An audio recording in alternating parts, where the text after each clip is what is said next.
Hi, and welcome to the B2B Tech Marketing Talks podcast. I'm your host, Jeremy Balius. Today's theme is opportunities in the channel. I'm very excited today because I'm joined by Jay McBain. Welcome, Jay. Thank you so much for having me. Jay, you're the chief analyst at Canalys. You've previously been principal analyst of channels, partnerships, and ecosystem at Forrester. You've had leadership positions in channel SaaS companies. But I'd like to start prior to that with your experience at IBM and Lenovo, with your channel origin story as such. How did you get started in the channel, and what was the channel like back then? Yeah, absolutely. I had a mom that was a computer teacher, and she would lug home an Apple computer when I was 11 years old. So I taught myself to program, built some programs. So my computer kind of thing started much before the channel. But when I went to college, my dad was on me to say, you should go grab an internship and show people what you can do. And that might lead to a full-time job. Cargill meat packing plant came calling, as did IBM. So as part of their management training program, I could have pulled hides off of livestock for a year at Cargill, or I could have joined the IBM help desk, 1-800, my computer's broken and you put me on hold for 45 minutes and I'm really mad, help desk. I chose the latter and quickly within a year got into a channel facing role and have spent 30 years in this industry trying to figure out how it works, the system behind it, and connecting dots that people don't have the time to connect is what I've tried to do. That's amazing. And I can't believe those two pathways that you were choosing between. You pursued the channel. There's a clear direction in your past that goes deeper into channel over time. When you started out at IBM, what was it about the channel that started igniting this passion for you? Yeah. So I started at IBM in the PC area and then that flowed into Lenovo later, 17 years later. The fact of the matter though, is most of my colleagues at IBM, 500,000 colleagues, were selling mainframes to banks. And they didn't feel that the partners had a seat at the table and it was very much a direct focus and things like that. But in my world, trying to cover in those early days of the PC, trying to cover all of those opportunities and all the growth and everything else, I knew not only a resale channel, I knew a retail channel, and later on, about a decade later, a new managed services channel. I recognized how buyers would think about these purchases and the importance that partners brought, not only at the point of purchase, but those moments before the purchase, all of the consulting work, the design, the architecture, the configure price quote, and then after the point of sale. To win that customer again and to get them to buy your laptop again, they had to have a good experience. Implementations, integrations, security, compliance, continuity, all the things that come in that full life cycle 3 years later would lead to another customer purchase. So that was always for me surrounded by partners. And we're at a point now where the average considered purchase in the $5 trillion tech industry is surrounded by 7 partners that the customer trusts.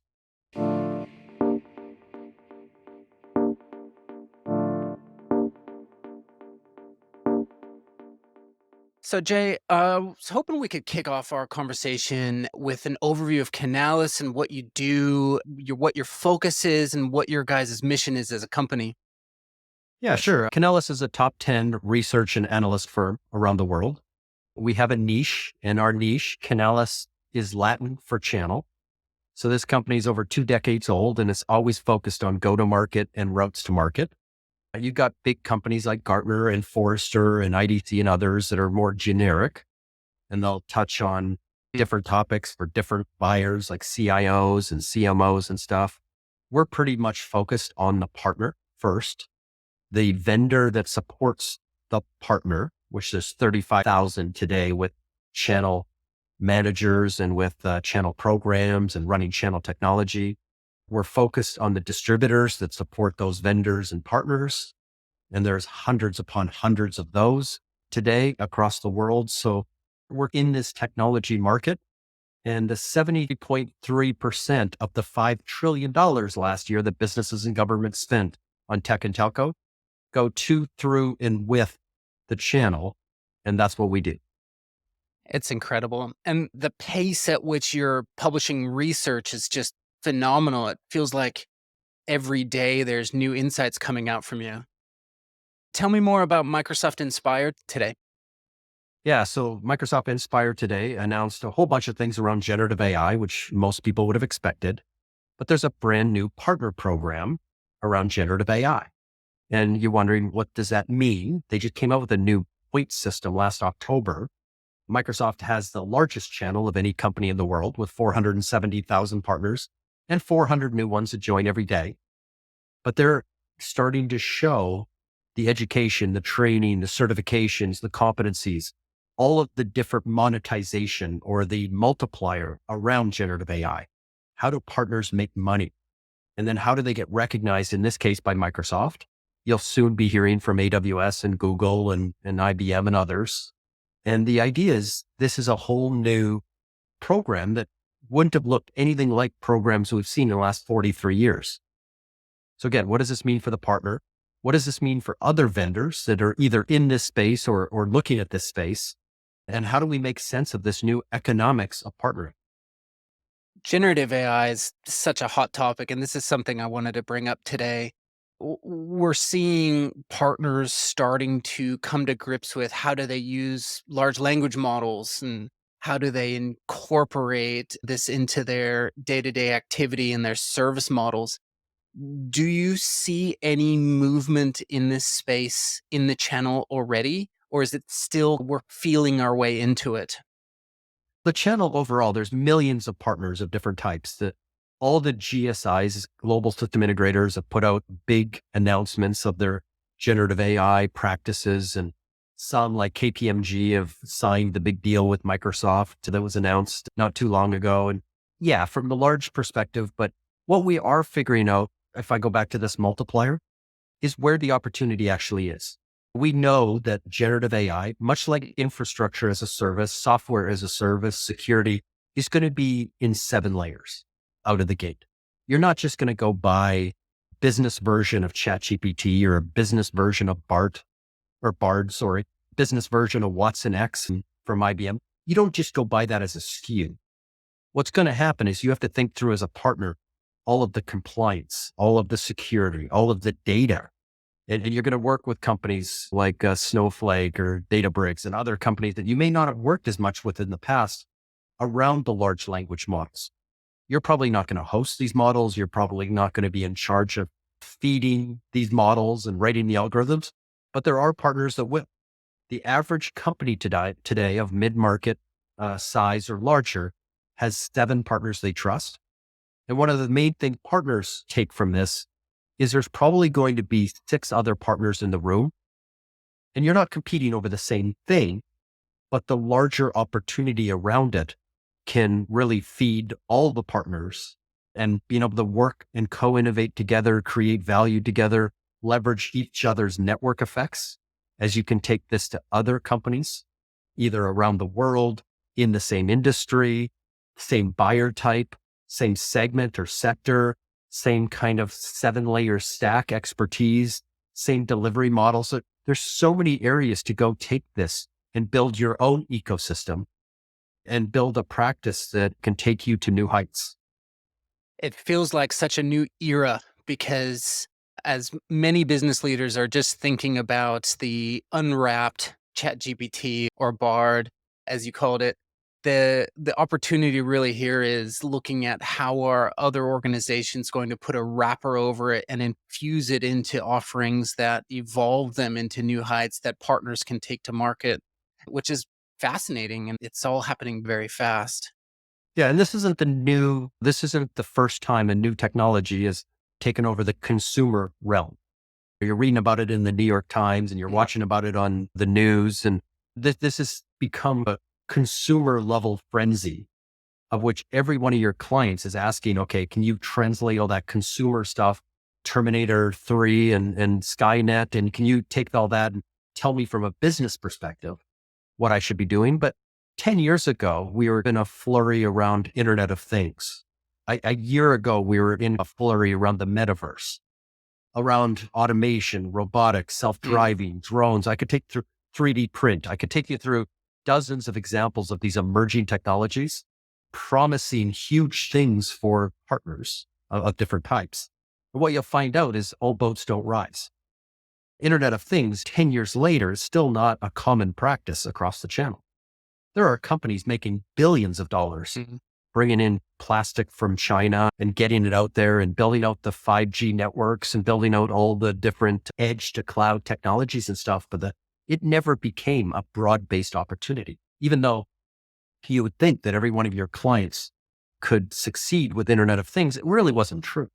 It was very specific to certain industries, very specific to certain size of companies. Your flower shop down the road, other than maybe a beacon on the wall, had no use for it. So we've got to figure this out with generative AI as well. While we think it's going to change the world and very important people are writing long letters to governments asking to pause it, and we're coming up to Armageddon here. But the fact of the matter is partners have been through this enough times to step back and ask important questions, intelligent questions, and very quantitative questions. It is important right now and customers are asking a lot of questions, but how much money is there to be made in consulting, in generative AI? How much money is there to be made in design and architecture? At the point of sale, any kind of co-innovation in those 7 layers, is there any kind of resale opportunity, or is most of this going to go through a marketplace? What's the opportunity to make money in that marketplace? Every 30 days forever. It's not just going to be part of your managed services contract, along with help desk and your security firewall and all the other things you're doing. You're not just going to add Gen AI as your 21st thing that you're going to help them with for that $113 a month you're charging per device. So you're starting to think, how is the managed services going to wrap around this? The implementations, the integrations, the compliance, the security, the continuity. How do I charge for all that? How are customers ready to buy that today? And who are they going to be buying it from? And again, let me ask intelligent questions about where the money is to be made, given this trend and given It's good to take that commercial aspect because it really diminishes the media frenzy around the ethical questions or the Armageddon, as you put it. Very insightful there. You earlier mentioned the 7 layers of technology. We here at Filament are working at a nexus of enabling vendors and their partners to go to market together. Oftentimes that's with multiple vendors or strategic alliances and their partners who are end user facing.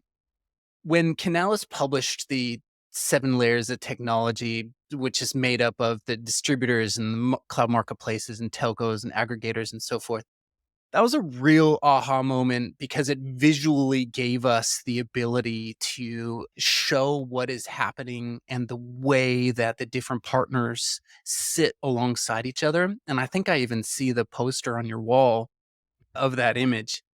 In what ways can these partners, or in what ways do you see these partners co-creating together, co-marketing, co-selling in ways that they traditionally might not have when they were accustomed to going to market by themselves? Yeah. The 7-layer research was just to show that if you focus on the way money changes hands, and that's all you focus on, the point of sale, for 43 years, our industry's actually been pretty linear in terms of how that works. When I sold laptops for Lenovo and IBM, 80+% of our business would go through resellers and retailers. And that's how money changed hands. So you set up programs and you set up coverage models. And that's the way we've been working for decades and decades. And this is all changing pretty rapidly.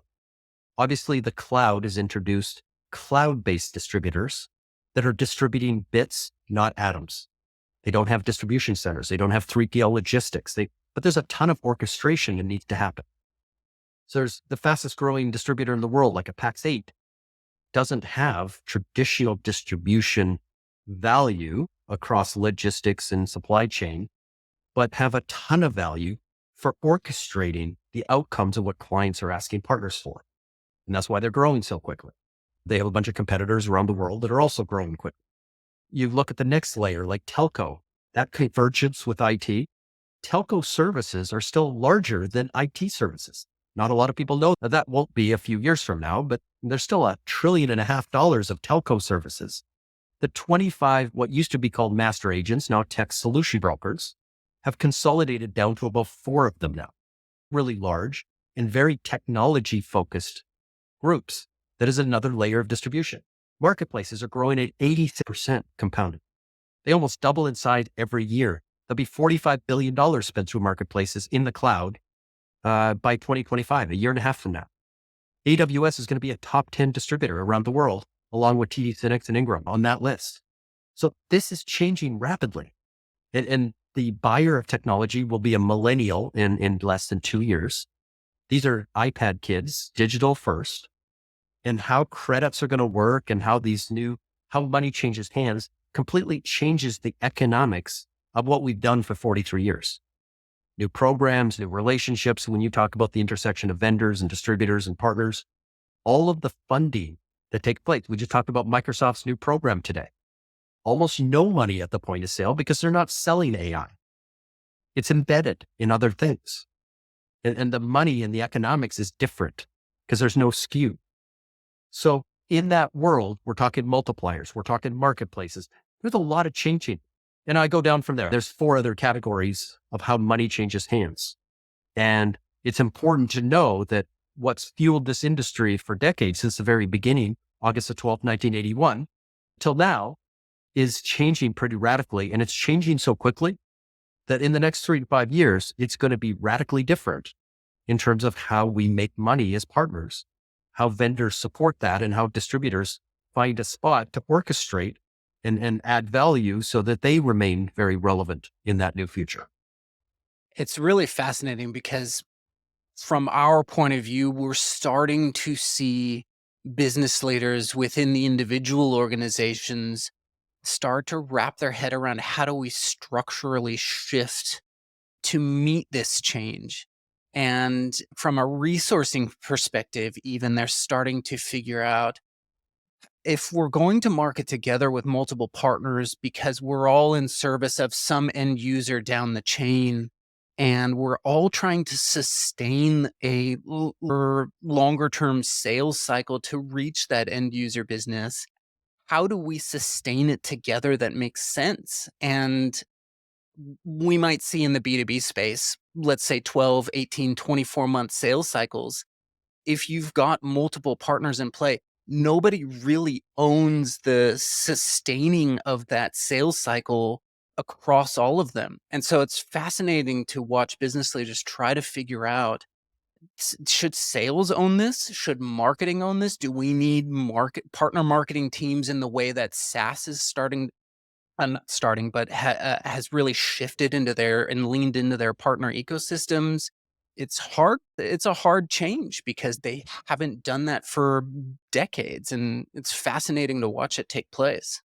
It really is. And to pick on SaaS for a minute, because that's where you were going, 75% of SaaS today is bought by business leaders. And it makes sense that a CRO buys a CRM, that a CMO buys a marketing automation platform, plus the 11,039 other MarTech and AdTech tools on the stack.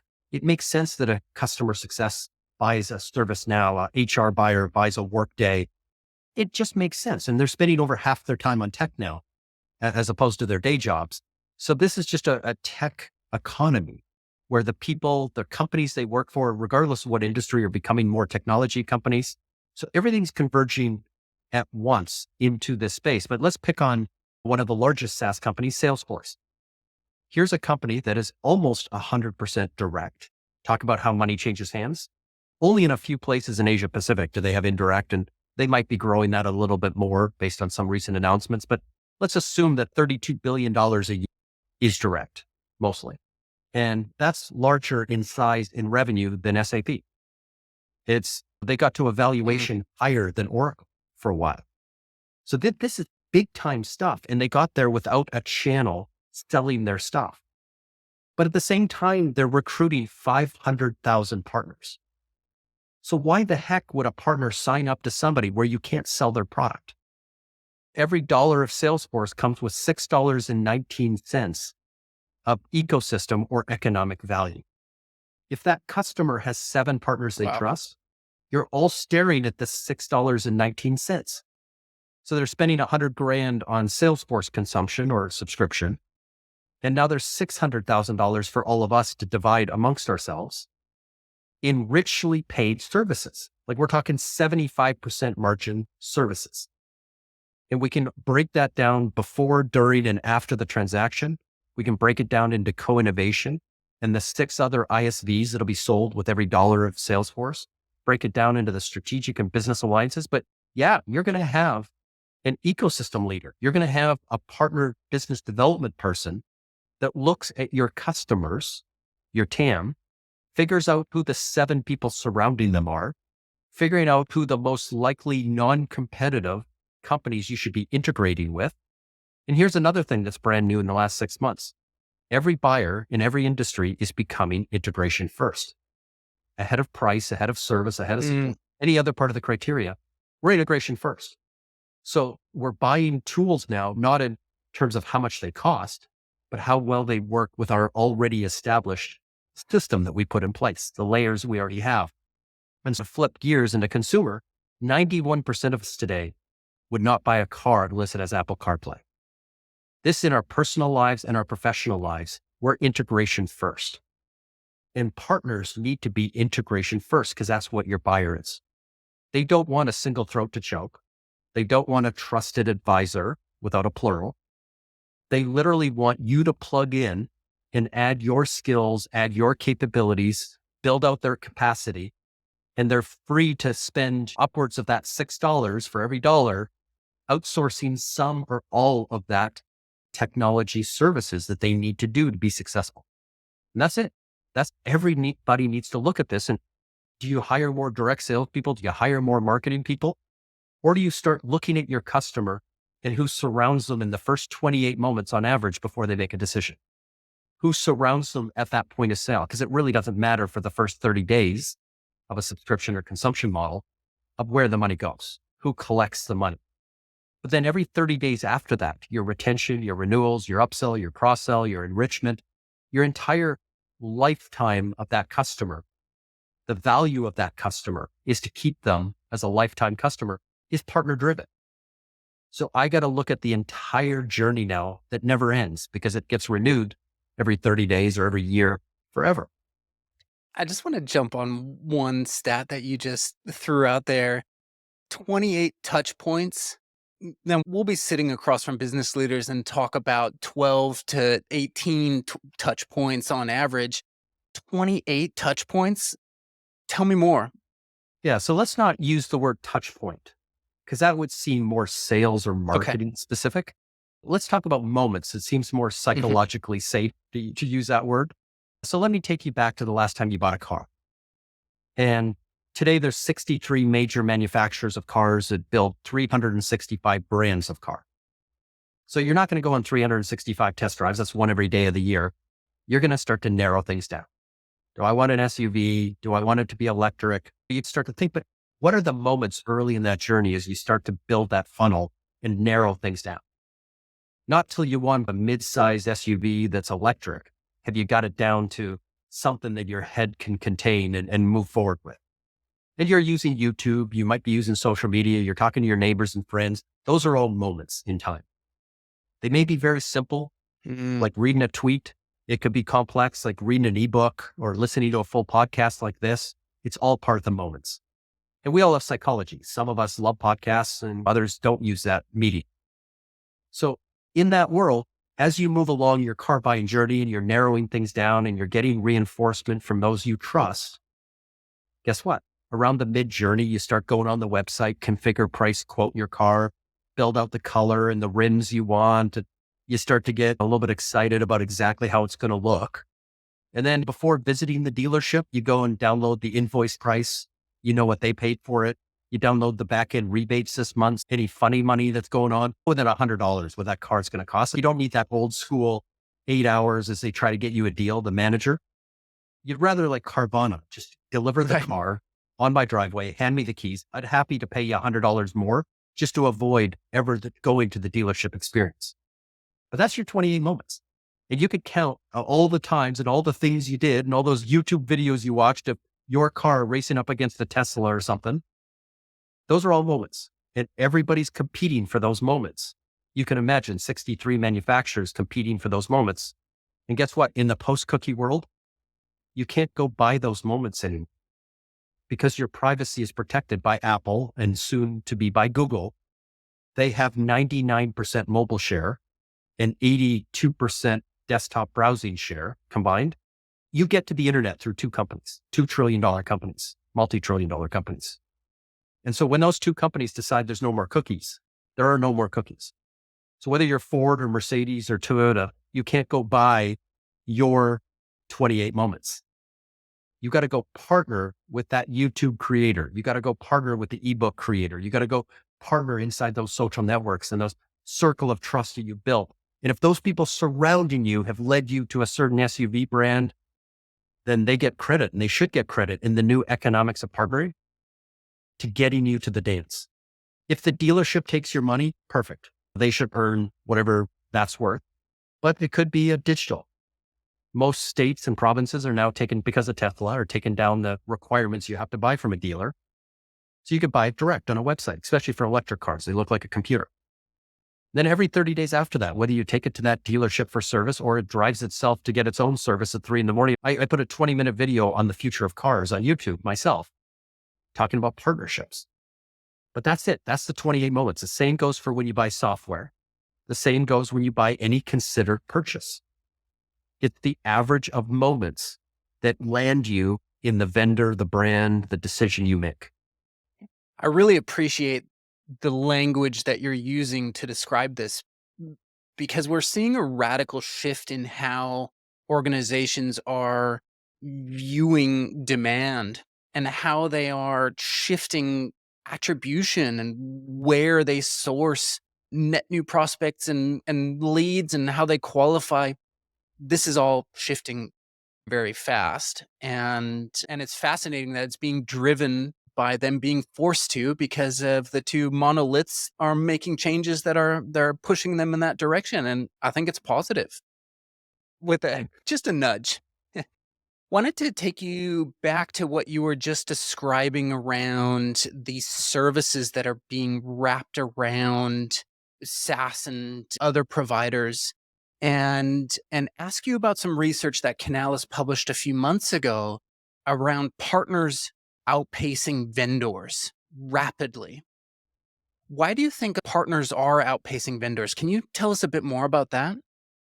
Yeah. So in one case, vendors are limited by the product SKUs that they sell.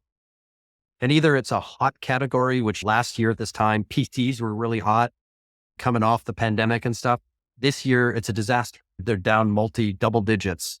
So as a vendor, it is what it is. There is certain demand for the product, but partners aren't linked directly to the sell of the product. So if somebody's let's keep on PCs, if somebody's extending their PC lifecycle and going to keep those laptops around for year 4, maybe year 5, guess what? Services, these things break more often. They need more managed services. They need more white glove service. Might need some hot spares. There's a whole bunch I could think of 20 different services around an aging fleet. So where Lenovo, HP, and Dell may not be so happy because sales are down, it's actually provided an opportunity for the partners to earn more money. Now there's 250 other product categories. If you think about software, if you think about other things, all of these demand areas, the market TAM, the current demand for a certain category, partners have all kinds of headroom to go build against the multiplier, to go build new skills, go build education trainings. So where I was an implementation partner, now I can become an implementation and integration partner because now I have an integration first buyer. I was a reseller, but I'm going to start to move into managed services. I was a digital agency doing creative work, but I'm going to start working now more on compliance and other types of things. So I got all these opportunities, again, upwards of 6 or 7 times the sale of the product itself, where I can go build practices around it. I could make $2 or $3 or $4 for every dollar the manufacturer, every dollar the vendor makes. And that's the sky's the limit in terms of that. Yeah, it's really interesting. And it seems like vendors are leaning in on this. I've been to some recent conferences where different vendor channel programs are announcing that this is the year of the partner or the age of the partner.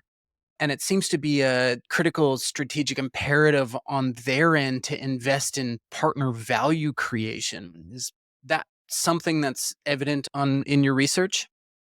It is. And I always ask the second question because for decades I've seen it be the year of the partner, but show me the money as the movie would say, Right. but, but show me what that means to you. So define what partner means to you. If it's somebody who helps the customer along those first 28 moments and gets recognized, monitored, measured, and managed for that, a partner that helps that customer procure and provision the technology, like 24% of marketplace deals today are partners clicking buy on behalf of the customer. They're not the reseller of record, but they're literally have their finger on the trigger. That partner who helps every 30 days get that product to be sticky, get that product to be renewed and locked in. So you have a customer for life. That partner who's doing co-innovation, creating software and hardware, and it could be RPA or bots. It could be all kinds of co-innovation and value creation, all the kinds of strategic and business alliance. So there's so many things a partner does. So if you're still defining partner as somebody who collects the customer's money, I guess the year of the partner ought to be paying them more for collecting the customer's money. But what we're seeing pretty much across the industry is that year or the era of the partner is to recognize what partners actually do. And most vendors, this is going to ring true. You've always had a long tail of partners that aren't active. And you always get together with your colleagues and say, how do we engage them? How do we enable them? If we just enabled our long tail, guess what? After 40 years, we finally figured out they're there for a reason because you've always measured them on their ability to sell. And 90% of partners are just not that interested in collecting the customer's money. So you've got this whole laundry list of partners out there, and you're judging a fish by their ability to climb a tree. When you start looking at those partners and asking them the right questions, what do you actually do? Oh, wow. Thanks for asking. I do this and this, which is hugely valuable. It allows me to grow. I'm very profitable. And by the way, if you just recognize me for that, I'd be happy. But you keep putting me on these spreadsheets and sorting by revenue. I'm just never going to collect their money unless the customer literally forces me to, or they buy my procurement services if I'm a system integrator. But stop measuring me on only one KPI. And if you can measure me 10, 20, 50, 100 different ways, I will show you I'm one of your best partners. I should be a platinum, even though I've never sold a nickel of your product. To most channel managers, that's heresy, but that's coming to be true. And if you truly believe this is the era of the partner, you start to think seriously about point systems that do monitor, measure, and manage all of these points of value as opposed to just the point of sale. You start moving money around and opportunity around to all these points of value. And you start to truly culturally, from the top down, bottom up, become that partner first, partner friendly company, not just when it's at the end of the quarter and you've got to close your commission. Jay, this is just music to my ears because what we've been really championing for some time is not just the KPI of being increased consumption or increased sales of widgets, but the confines of that being on a quarterly basis is totally incorrect to place on a partners and their expectation, and therefore in the way that you tier them in your partner program, because they're out there selling relationships and attempting to create longer client lifetime value in a way that the vendor can't recognize or reward them or support them. And that's something that we're continually feeding back into the channel programs, is to divorce themselves from those quarterly business cycles. So if you look at your partners types, and there's over 20 models, but if you look where they land around the customer, and if, your top affiliates, for example, your top 1 or 2% of affiliates should be platinum. Your top 1 or 2% of advocates, ambassadors, of affinity style partners, your top 1 or 2% of resellers, your top 1 or 2% of MSPs, system integrators, implementers, integrators, your top 1 or 2% of the companies that secure and make your product compliant, the top 1 or 2% of companies who back up disaster recovery, make it continuity. So if you think of all the steps of getting a customer for life and then start awarding your platinum status to the top 1 or 2 that have just over and above, they made the professional leagues in that slim category. Those are your platinum partners. And then the next tier are your gold, the next tier are your, but it's not just sorted by revenue. That's only one of the swim lanes of perhaps dozens that you're now measuring. And I want to celebrate the best of the best at doing what they do. And again, that fish climbing the tree, or let's not try to get a football player to be a hockey player. Well, let's just celebrate that there's professional leagues in every sport. I really appreciate this in the context of partnerships as well. It feel moving away from just a single KPI that is sales related into all of these lanes feels more like a partnership where you're understanding the unique attributes of the other organization and the brand and the people they're in, and then what they're bringing into your channel program and therefore you as a vendor. It just feels more like a partnership. That's where we're going. And people stopped using the word channel because channel was a shortened form of channels of distribution. And that's shortened for people who collect the customer's money. And so that was really, for the first decades of this industry, the only way we could measure. It was just too complicated. We didn't have the technology. Over my shoulder, I have 200 entrepreneurial companies who are reimagining partnering. There's 11 islands of innovation now. Just in the non-transaction partners that we're talking about, there's 5 islands of innovation of where you can invest new processes and workflows and people and programs and underlying technology to automate all that. This is where the future's going. Wall Street has got involved. They put in over $3 billion into these categories last year, and they're fueling this next decade of the ecosystem, as I've coined it. But most companies, 82% of companies, are investing more in partnerships as we speak in every industry of every size of every country. 76% of CEOs think they can't do it alone. Whether you're in pharmaceuticals, banking, insurance, manufacturing, it doesn't matter where you are. 76% of CEOs think their current business model will be unrecognizable in 5 years. And ecosystems are the number one reason why. It's happening everywhere. And all of us, this will raise all boats when we realize what this change is happening, how quickly it's happening. And our clients, our vendors, our distributors, our partners, everyone's in this together. And again, we're all part of this bigger economy around ecosystems, which will be tens of trillions of dollars by the end of this decade. It's fascinating and exciting.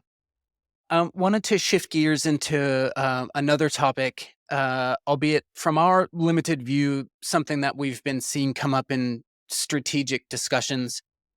I'm based in Sydney. We've just started a new financial year in Australia.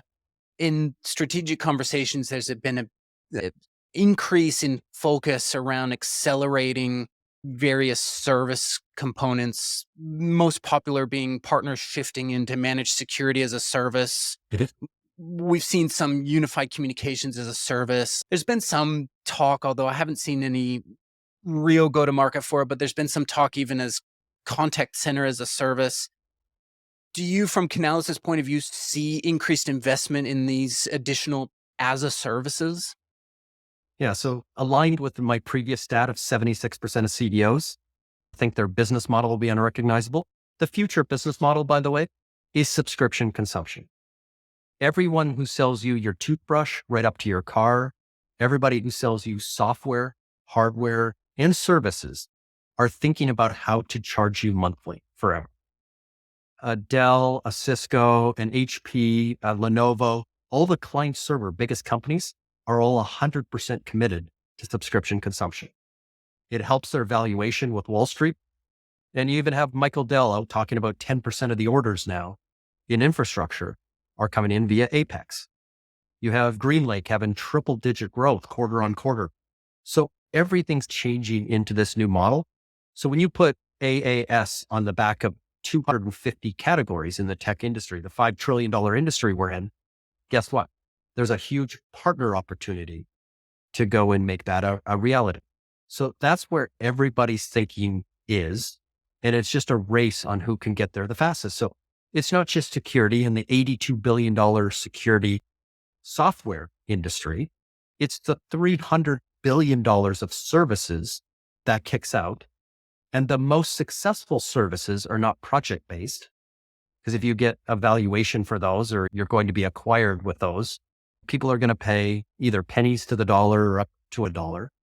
But if you can translate that into MSSP, managed security, and you get a longer term, more sticky customer base that's more predictable, guess what? The multiples on your EBITDA or the multiples on your revenue start hitting maybe 10 to buy into something as hot as security that's growing at 27% a year, buying into a place like Australia that is growing rapidly and people that can corner the market, very smart distributors like a Next Gen in Australia, really coming around security to orchestrate a lot of that value. And again, the partners, the vendors, I know the vendors in Australia that have had a lot of success, triple digit growth, and it all comes together. Again, the train has left the station. Let's hook our caboose to that train. And again, all boats rise. But as a service is driving so much of this multiplier, driving so much of this valuation, that you need to be on that. Agreed. Totally agree. It's a fantastic shift. We're seeing people move very fast, which is excellent because, as you say, it's ripe for the picking. Last comment, I've been following you online for a long while now. I found an article that you wrote 4 years ago. You were talking about how channel marketers need to consider themselves as community managers. One of the key phrases and key takeaways from that article, you were encouraging marketers and leaders to be visible every day. It's 4 years later, 2023. Is this still part of your thinking, or in what ways have you evolved? No, this is not only is it part of my thinking, but if I go and look at the fastest growing companies, for example, around managed services, the companies that have created billionaires like Datto and ConnectWise, these are all community driven companies. There's nothing remarkable about their sales or marketing. They never ran a Super Bowl ad, but they were in the grassroots of the community. People who recognize in Australia that there's 15,000 VARs and MSPs, they might read CRN or RN, they might read Channel Life out in New Zealand. They go to the Hamilton Island event, which I spoke at every single year. They go to maybe a Telstra event, which I also spoke at. So I got my 2 or 3 trips to Australia every single year. But they understand the community. They understand the podcasts like yours. They understand the associations like CompTIA and Mohib Moses and the work he does there with the CompTIA. They understand that there are 14 spheres of influence of every partner, because there's not just 15,000 partners. They have on average 8 people each. So you're starting to talk about hundreds of thousands of people in Australia in this industry. And if you focus on what they read, where they go, and most importantly, the people they follow, you'll find that winning in the country, winning in the region is a bottoms up community play. So I pointed at like a Datto, and their local person who lived this was James Burgle, now with Pax8. Globally was Rob Ray, also now with Pax8. But they get this, and they know that you don't just go into Australia and run a big set of TV ads and get billboards up and down the Gold Coast. You engage with people the way they like to be engaged with, surrounded through, to, and with the people they trust. It's not you standing out on the platform. It's you working inside the community, earning trust for yourself and your company, and getting those loudest people, most influential super connectors in the industry, from Sydney to Perth and from Melbourne to Brisbane, talking your story in every little event, in every article, in every blog, in every ebook, in every podcast, in every association meeting, in every peer group meeting, every vendor thing, every distributor thing. You start to show up every day. and you start to get to that 7 times marketing rule, that's community. I heard that at Dicker Data. I heard that in ARN Magazine. I heard this over at CompTIA when I went to my association meeting. I heard that over in a podcast. I heard this over in my peer group that I did with ConnectWise. I heard this guess what? It adds up. On the 7 times rule, you've heard something 7 times, the human brain tricks and goes, I need to learn more about this because I've heard it too many times to be a coincidence. I need to go to that website. I need to read more. I need to ask some questions. And that's community. You don't get that in any other medium. And rather than hiring your next batch of salespeople, your next batch of marketing people, given today's economy, you can't do any of that. It behooves you to go and figure out the community thing because 99% of vendors don't get it. And this is the one thing that's blocking their growth. And it's one thing their fastest growing competitor probably does get it. We had James on the podcast talking about Pax8 Academy. And while that's the wrapper that they've put around it, it really is community building. We really attribute their fast growth at Pax8 around that community building that it's underpinning and over time whipped into an incredible growth story. And we really see that as a prime case study for what you're describing. Yeah.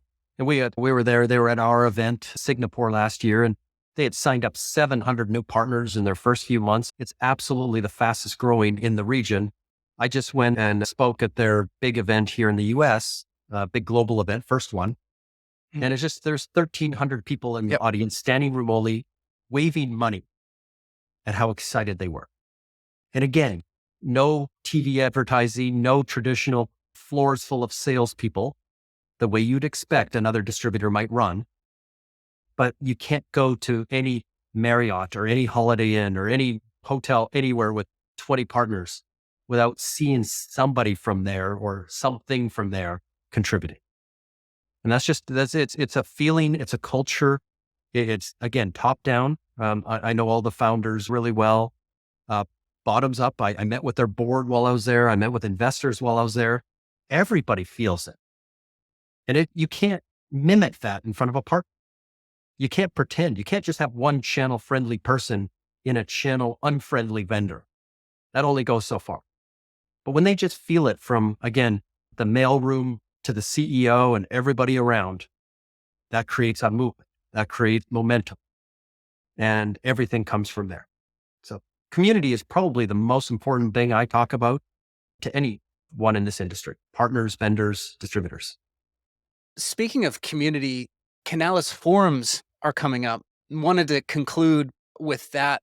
In what ways are you excited about the forums later this year? Yeah, I publish a list of 218 channel events around the world, and it behooves my company because we do run events, but most of them are bottoms up. Most of them are focused on getting every MSP and every VAR and everybody in a room. The forums forever, for 2 decades, have been top down. They're the biggest events in Europe. They're the biggest events in Asia Pacific. But the CEOs of HP and Lenovo and Michael Dell and others will come. There's a captain's dinner the first night. It looks like a Davos conference. Private jets coming in and billionaire partners and really large vendors. It's a really important event, not only for kind of the research and the conversations that happen, but connecting people at a very senior level. So if you're a partner, if you're a vendor, if you're a distributor, thinking more top down, the biggest chunk of your TAM is sitting in one room. This year it's in Bangkok. Other years it's been in Sydney. Last year was in Singapore. But it's that type of event that's focused that way. There's over 1,000 people there, but it's not intended to bring 10,000 people. It's not a trade show. There's no trinkets. There's no trade show booths. It's intended to get there and have one-on-one meetings. You want to meet with the head of Pax8? They're there. You want to head with the head of Ingram or TD Synnex or other distributors? There's 100 distributors at a C-suite that are there. The vendors at the C-suite are there. The partners at the C-suite are all there. And that's what makes the event different than anything else that happens in our industry. Jay, I'm deeply appreciative of your time. Thank you for your insights. We're big fans of all your work down here in Australia. We're continuously cheerleading what Canalys is doing. Keep up the great work, and can't wait to catch up again and pick up the conversation around the next step of the economy's evolution. Thank you so much. And here's a quick story to close it out. My mom lives in Canada, but she owns a camper van in Australia. And once a year, she'll go and drive from Sydney to Perth in a camper van, spending upwards of 4 to 6 months in Australia every year. So I've got a strong kinship in addition to all the travel that I do each year to Australia. That's amazing. Thanks, Jay. Thank you.